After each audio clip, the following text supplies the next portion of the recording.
really cool event for some people. We are now joined by Brett Siegel of ClutchPoints, national NBA insider and reporter. Brett, thank you so much for joining. Happy Friday. I appreciate you guys. Thanks for giving me a call. It's a great time and just getting everything packed up and getting ready to head out to Las Vegas for the most beautiful time of the NBA season. When do you fly out, Brett? No, I'm heading out this weekend. Got it. Oh, got it. goodness. Well, here's the thing, Brett. You're sitting there, you're saying it's the most beautiful time of the NBA season, but over here, I got to tell you, man, we got a 4-hour show this whole week, and yes, we had DeMar DeRozan to eat off of for the first half, but it's getting a little quiet, Brett. Is it supposed to be this quiet right now, and when will it start to heat up again?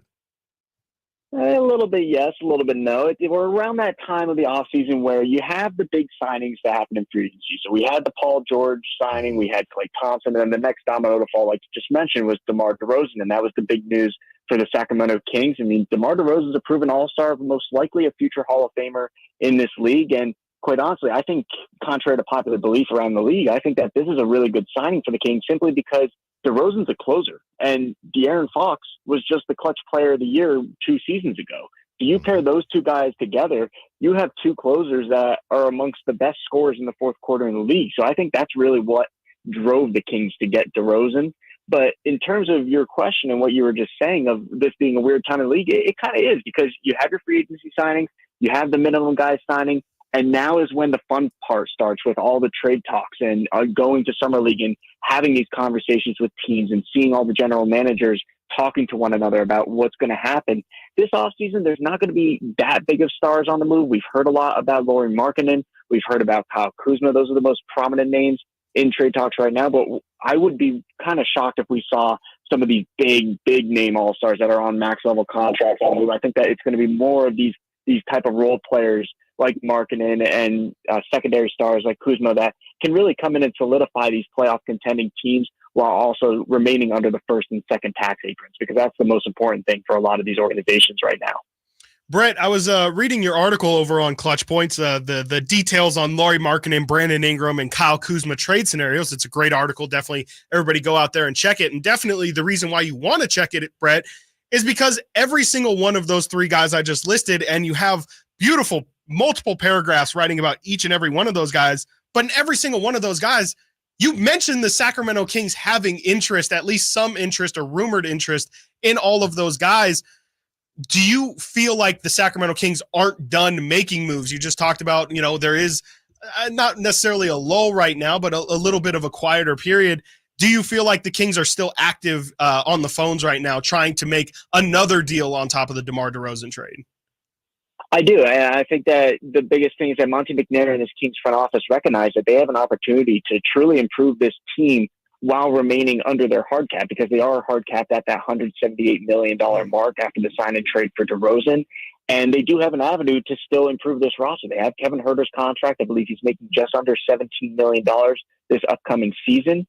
You have a potential trade chip in Colby Jones if you needed to attach him for value. You still have future draft assets that you can trade out. This is an organization that is not only primed to make it back to the playoffs, but they truly believe that after being a top 4 seed not too long ago, they can get back to that spot immediately. And they have De'Aaron Fox, they have Sabonis, they've seen the success there. You bring in DeRozan. If you can bring in another guy, maybe a guy like Lauri Markkanen, who's on one of those $18 million contracts that you can absorb this season and then extend him long-term and figure out your situation moving forward, that could really pay dividends, not only in terms of getting back to the playoffs, but all of a sudden we're going to be talking about the Kings being a part of the championship equation in the Western Conference right there. So I think that this is absolutely an organization that's evaluating all their moves right now, and they're going to be amongst the discussions that are had out on the concourse at the Thomas and Mack Center in Las Vegas. Talking to Brett Siegel of ClutchPoints, NBA national insider and reporter. Brett, the Lauri Markkanen thing, what's the latest that you're hearing on that? I already have a kid, but, are the Kings going to have to give up their first or second born kid? I mean, what is it that Danny Ainge actually wants in this deal? Not just from the Kings, but from anybody. It seems like we saw reports that they don't want a lot of draft picks. we saw that they don't want veterans. They want everybody's untouchable. If it's the Warriors, they want Kuminga. If it's the Kings, they want Keegan. They already shut the door the first go-round, which led them to get DeMar DeRozan. What is it that you're hearing as far as Lauri Markkanen and that ridiculous price tag that Danny Ainge wants? Well, let's start with this for Markkanen. A lot of those trade discussions that were had between the Kings and the Jazz, the Warriors, the Spurs, those teams that were interested in Lauri Markkanen, those trade conversations were had last week during the first week of July, right when free agency started, right when the Jazz were still trying to figure out what avenue they were going. And that's still something that Danny Ainge and this front office are still pondering. And at this time, it does seem like that they're leaning more in the direction of keeping Markkanen. And then in August, I believe it's August 6th or August 7th, I don't have the date in front of me, but he becomes eligible to sign that mega extension, that $200 million extension, where he won't be able to be traded until near the trade deadline. So right now, it seems like more of the waiting game. The offers have come into them. They've talked with some of those teams about what the packages would look like. At this time, there's no package really that they're gung-ho on. It doesn't seem like that Danny Ainge and the Jazz are truly devoted to trading Markkanen. And this is a situation that they're breaking down all the scenarios that are presented to them and seeing what kind of assets they can get, going back to the other teams and seeing if they can get more. And we've seen this before with Danny Ainge dating back to his days with the Celtics. He looks to get the most out of his players, and he did so with the Utah Jazz so far. So I think that when you look at Lauri Markkanen and ask the question of, is he going to be on the move? Right now, it truly seems like that it's 50-50. And if I had to give a bold prediction, I'd say that the Jazz, based on what I'm hearing, are leaning more in the direction of keeping him at this moment. But as you guys know, and as I know, this league changes on a dime, and it changes every minute, every hour. And especially when these guys gather in Las Vegas and they can talk face-to-face with one another, these conversations are going to shift a little bit. And we're going to have trade talks heating up again, both during Summer League this upcoming week and afterwards as well. And right up to that deadline of when Markkanen is going to become eligible to sign that extension with the Jazz. So as it pertains to the Sacramento Kings and their pursuit of Markkanen, those trade conversations were held before they signed DeMar DeRozan. That's what I know on that front. I do not know at this time if they have gone back to the Jazz to try to pursue him. I wouldn't put it past Monte McNair and the Kings to go back and try to see if there's a trade package there. But you look at what the Kings have to offer compared to other teams in the league. You're basically offering Kevin Huerter, maybe Colby Jones gets thrown in there, and some draft picks. I don't necessarily know if that moves the needle for the Jazz when you have other competitors like the Spurs and the Warriors who have a handful of youth and draft picks that they can offer up as well. Brett, I think a lot of people definitely have Philadelphia, Dallas, and maybe even Sacramento as their winners of this offseason, but not much is really ever talked about the people who just kind of stand pat or really kind of got talent sucked. Who do you feel like was your biggest loser of this offseason so far?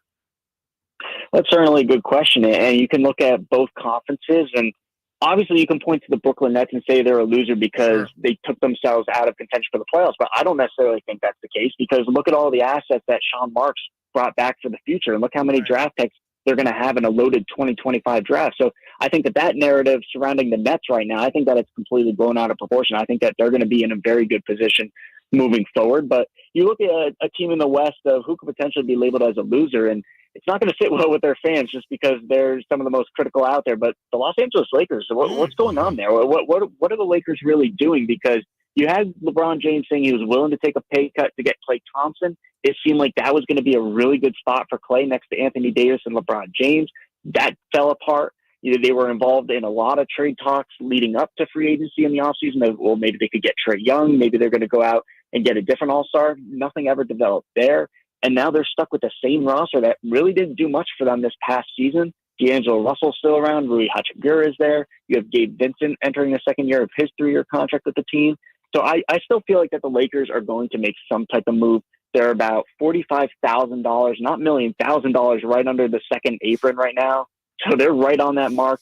They can cut some salary, maybe go after a key secondary player, and maybe even use their taxpayer mid-level exception on a guy that's still available, whether that's Tyus Jones or Gary Trent Jr., if they can cut salary and get off of a contract on their roster like Gabe Vincent in the upcoming weeks. But you look at where the Lakers are and the teams around them that have already made moves in the West, I don't see how this team is any better. And quite honestly, I don't see how you can make an argument that they're not going to be a play-in team at the most this upcoming season with the way that their roster is currently constructed.